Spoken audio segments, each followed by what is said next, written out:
Hey guys, this is the Revolutionary Male. My name is Alex, and today I'm going to go ahead and cover an article at the website Quillette.com entitled The Myth of Pervasive Misogyny, written by Corey Clark and Bo Weingard, published on July 27th of 2020. Let's get into it. Many feminists and progressives argue that the West is plagued by pervasive misogyny. In fact, this claim is made with such frequency and is so rarely challenged that it has become part of the left's catechism of victimhood, repeated by rote without a second thought. The only real question is how powerful and pernicious the misogyny is. I don't think this is just a byproduct of left-wing politics. This is very much just a byproduct of feminist ideology in the broader culture. This exists throughout the broader culture. Let's see. The only real question is, however, how powerful and pernicious the misogyny is. Real-world data, however, suggests a different narrative, complicated by the fact that men have worse outcomes in many domains. For example, they are much more likely to be incarcerated, to be shot by the police, to be a victim of violent crime, to be homeless, to commit suicide, and to die on the job or in combat than women. Furthermore, they have a shorter life expectancy and are less likely to be college-educated than women. Although these and similar data can be reconciled with the pervasive misogyny theory, they should at least give pause to the open-minded. The best data from contemporary social sciences tell a rather different story and suggest that the very persistence of the pervasive misogyny narrative is itself a manifestation of the opposite, that society is largely biased in favor of women. The world, of course, is a messy place, and disparities between men and women may have many causes. This is why carefully controlled social science is useful for examining the extent, direction, and nature of sex-related biases. Although the details can get complicated, the basic idea behind most bias studies is pretty straightforward. Researchers present participants with identical information that has some bearing on the abilities of males or females while manipulating which sex the information is about. For example, they might ask two groups of people to evaluate identical essays, telling one group that it was written by a man and the other group that it was written by a woman. If participants who believed the essay was written by a man evaluated it as more compelling, more intelligent, more insightful, and so on than participants who believed it was written by a woman, psychologists would consider that a bias in favor of men.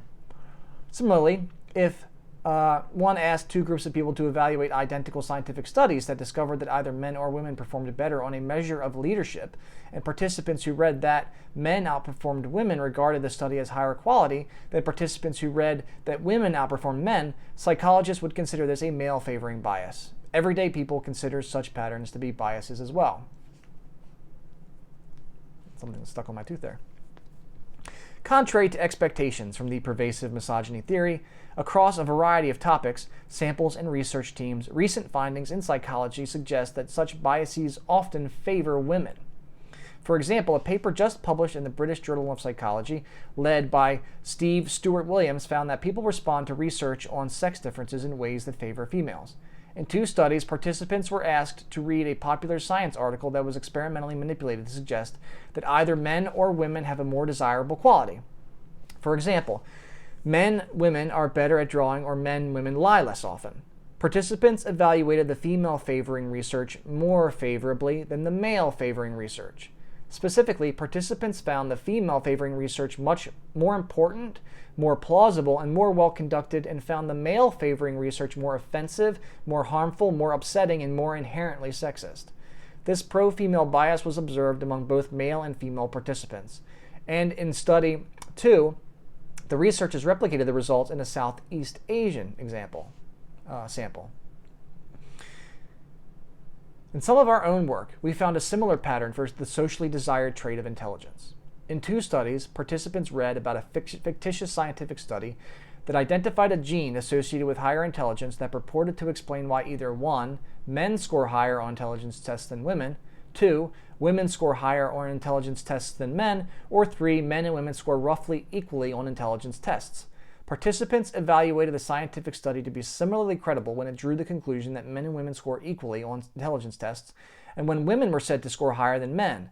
But participants found the study less credible when it suggested that men score higher on intelligence tests than women. This makes perfect sense to me. We live in a society where women are more valued than men are. So it makes sense because we love women, we support women, we empathize with women. So they're going to get all the benefits of that. Men are respected, so we're going to be held accountable and responsible for everything.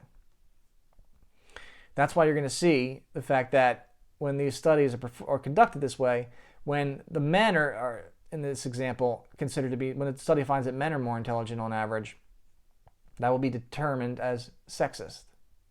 You'll be held accountable for that. All right. In a related study, participants read about a college entrance exam that is remarkably accurate at predicting academic performance in college.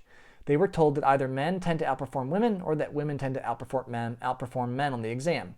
Participants endorsed use of the exam more when women were said to outperform men than when men were said to outperform women. These findings suggest that people more readily accept the notion that women could be smarter than men than vice versa. And that seems to ring true to my experience of reality. Any basic assumption of any superiority that men may have over women is immediately treated as sexism, misogyny, chauvinism, whatever. But any corresponding belief that women are somehow better than men is just treated as normal and natural. Of course they are. Of course they are. Why wouldn't they be? Continuing. Scholars observed a similar pattern among psychology academics. In 2017, the social scientists William von Hippel and David Buss emailed a survey to a sample of psychologists, asking their beliefs about a variety of evolutionary claims and findings. These psychologists were more likely to endorse a female favoring sex difference than a male favoring sex difference. Specifically, they were more likely to accept that women could have evolved to be more verbally talented than men, talented than men, and that men could have evolved to be more mathematically talented than women. Although these sex differences are not perfectly symmetrical, one regards verbal ability and the other mathematical ability, there is little reason to believe that an evolutionary explanation for one sex difference is more plausible than the other. Like non-academics, scientists themselves may have preferences for pro-female information over pro-male information. We have also found that people have a stronger desire to censor science that disfavors women. In this study, participants were asked to read a series of passages from books and decide whether the text should be censored, for example, whether it should be removed from the library or whether a professor should not be allowed to require it for class. One passage argued that either men or women make better leaders. The results showed that people wanted to censor the book more when it argued that men make better leaders than women, rather than when it argued the opposite. So people want to censor material if it argues that men are better at something than women are, and they want to advocate for material if it argues the point that women are better than men are. None of this is indicative of the pervasive misogyny that we are led to believe exists in our society. Ironically, these pro-female preferences may explain why mainstream narratives focus so assiduously on the possibility of anti-female biases. Society cares more about the well-being of women than men and is thus less tolerant of disparities that disfavor them. A series of studies led by Katharina Bloch found that people care more about female underrepresentation in careers than male underrepresentation. In one such study, for example, participants were told that a particular career was dominated either by men or women. Participants were then asked whether policies and programs should be put in place to encourage whichever group was underrepresented to enter that career and whether efforts should be made to actively recruit the underrepresented group.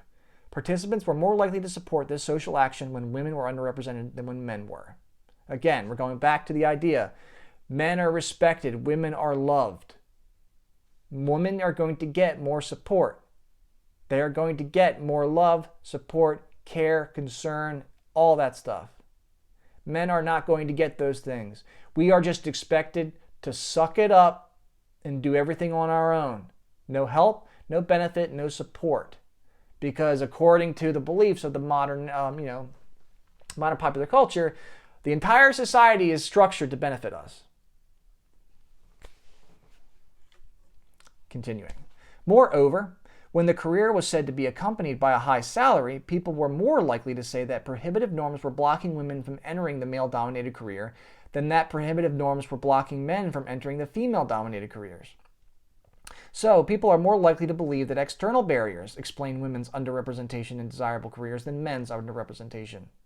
Meaning that if women are underrepresented in a particular field like engineering, it's because of things outside of women.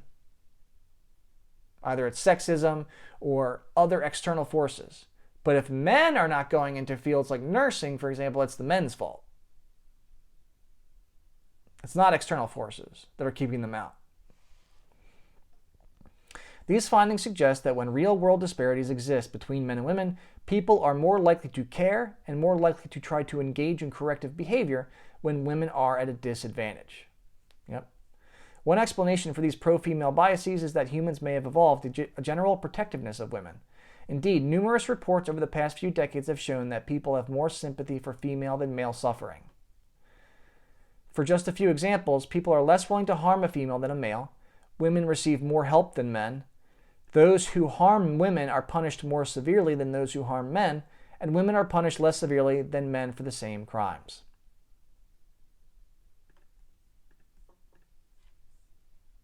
That jives with my reality, with what I understand about the world. Such findings contradict the concept of himpathy, introduced in philosopher Kate Mann's successful book Down Girl, The Logic of Misogyny. Anecdotes can create an illusion of excessive sympathy for men, but more systematic analyses suggest the opposite. People are vastly more sympathetic toward women. The success of Mann's book might indeed be a manifestation of these very sympathies, because people are more alarmed and disturbed by the possibility of a bias against women than against men. Concerns about women's well-being are so strong that researchers often frame pro-female preferences and biases as harmful to women. For example, in a series of studies led by Lily Jampol, researchers asked participants to evaluate essays and give feedback to the author. Participants who then discovered the essay writer was female were more likely to adjust their performance evaluations upward than participants who were told the essay writer was male. This paper was entitled The Dark Side of White Lies in the Workplace. Feedback to women is upwardly distorted, highlighting the potentially harmful consequences of providing softened or distorted feedback to women. Of course, it is possible that overly positive feedback harms women in the long run. Of course it does. If you're not getting an accurate analysis of your work ethic or your behavior, of who you are, then it's going to distort your entire reality. And that's something that, a lot of women have to deal with, especially the more attractive that they are. Because it is often the case for those kinds of women, and this is true for incredibly attractive men as well, though not nearly as prolific. Prolific. I don't know why I was saying that wrong. Prolific. But the moment like a 14 or 15 or 16-year-old girl begins to develop the body of a woman and begins getting attention from men, they often will stop developing mentally because there's no incentive to do so, especially in their romantic life. So that's how you can see 35, 40-year-old women who still behave in their romantic life or their dating life like they're 17, 18 years old. Of course, it is possible that overly positive feedback harms women in the long run, but it might also help them, for example, if it boosts their confidence or if evaluators internalize the flattering feedback. Furthermore, it's difficult to imagine that similar but opposite results would be framed as potentially deleterious to men. It seems as if research is often framed as if biases favor men, then that's bad for women. If biases favor women, then that's also bad for women. And I just kind of did it right now.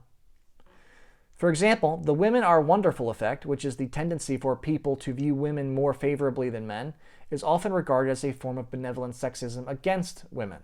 We eagerly await a paper that claims preferences for men as teachers or leaders illustrates a kind of benevolent sexism against men. Though not exhaustive, the table below summarizes findings from numerous studies demonstrating biases and attitudes that appear to favor women. Let's see. I'll read a few of these. These are the findings. People prefer to spare the lives of females over the lives of males. People support more social action to correct female underrepresentation in careers and male underrepresentation in careers. Both male and female faculty preferred hiring a female over a male applicant for a tenure track assistant professorships in STEM, science, technology, engineering, math. Offenders who victimize females receive longer sentences than those who victimize males. Males who victimize females received the longest sentences. Police respond more negatively toward hypothetical male rape victims than hypothetical female rape victims. Women receive more help than men. Women are evaluated more favorably than men. People are less willing to harm females than males. In vehicular homicides, drivers who kill women are given longer sentences than those who kill men. People are particularly intolerant of aggression from a male and aggression directed toward a female. People adjust essay performance evaluations upward when they learn the writer is female. Women are punished less than men for the same crime. Controlling for numerous characteristics, men receive longer prison sentences than women. People have more empathy for female than male perpetrators and female than male victims. Women are more easily seen as victims and men as perpetrators. People attribute less guilt to a female on male sexual aggressor than a male on female sexual aggressor. People have less sympathy for male than female perpetrators and more sympathy for female than male victims. That's amazing to me. Less sympathy for male than female perpetrators and more sympathy for female than male victims. Female sex offenders are given shorter sentences than male sex offenders. Women's aggression is perceived as more acceptable than men's aggression. People evaluate science on female favoring sex differences more favorably than science on male favoring sex differences. Psychologists agree more that it is possible that women evolved to be more verbally talented than that men evolved to be more mathematically talented than women. People evaluate science that suggests that women score higher on IQ tests than men more favorably than science that suggests the opposite. People wish to censor a book that suggests that men evolved to be better leaders than women more than a book that suggests the opposite. That was already everything that we just read. So I apologize for doing that to you. I thought there was going to be something new in there. As noted above, an important feature of many of these studies, though not all of them, is that they are experimental. They randomly assign participants to evaluate information with some bearing on outcomes for men or for women, a man or a woman. Many scholars who argue that sexism against women is still a major problem in modern Western societies point to real-world disparities between men and women, but ignore many others. For example, they point out that women are underrepresented in high-paying STEM careers and leadership positions, and full-time working women earn less than full-time working men. However, the existence of such differences tells us little about the causes of them, for just as correlation does not equal causation, so too disparity does not equal discrimination. And in fact, the claim that women are underrepresented in STEM because qualified male job candidates are preferred over equally qualified female job candidates no longer seems plausible. Experimental work suggests that faculty in STEM fields have demonstrated a preference for female applicants over equally qualified male applicants. Other explanations, such as differences in personality and vocational interests, therefore appear much more promising. This does not mean, of course, that there are no biases against women. For a long time, women in the West were treated as property and were considered emotional, irrational, and incapable of contributing significantly to higher culture. It is not unimaginable that some of these prejudices still persist and shape society. For just one example, there seems to be a sort of genius bias against women, such that people more readily associate men with extremely high levels of intelligence than women. And although there is reason to believe that men might be more highly represented at the highest and lowest ends of intelligence, this stereotype could explain part of the underrepresentation of women at the highest ends of achievement. However, overall, the results presented here make the claim that the West is pervaded by misogyny difficult to maintain. The mainstream view is that we live in a sexist patriarchy that is persistently unfair toward women and privileges men in nearly all ways. And any claims to the contrary are treated as the protestations of benighted conservatives or other masculinist cranks. A Google Scholar search for misogyny yielded 114,000 results, whereas a search for misandry yielded only 2,340 results. We suspect this difference in interest in misogyny over misandry reflects not the relative prevalence of each type of prejudice, but rather greater concern for the well-being of women than men. All of the arguments, anecdotes, and data forwarded to support the narrative that we live in an implacably misogynistic society, in fact, may be evidence of precisely the opposite. Well, I didn't have a lot to comment on there, guys. I just thought that was a fantastic article to read. I'll post, obviously, the source in the link. Source link in the description. I hope you enjoyed the video. If you did, please hit the like button. If you hated the video, then please go ahead and hit the dislike button. I'm interested in your feedback as well. If you have any comments or questions, post them below. If you would like to contact me, my email address is therevolutionarymail@gmail.com. My name is Alex. This has been The Revolutionary Mail. I enjoyed making the video, and I hope to see you guys next time. Why do I always have issues turning this off? Let's see.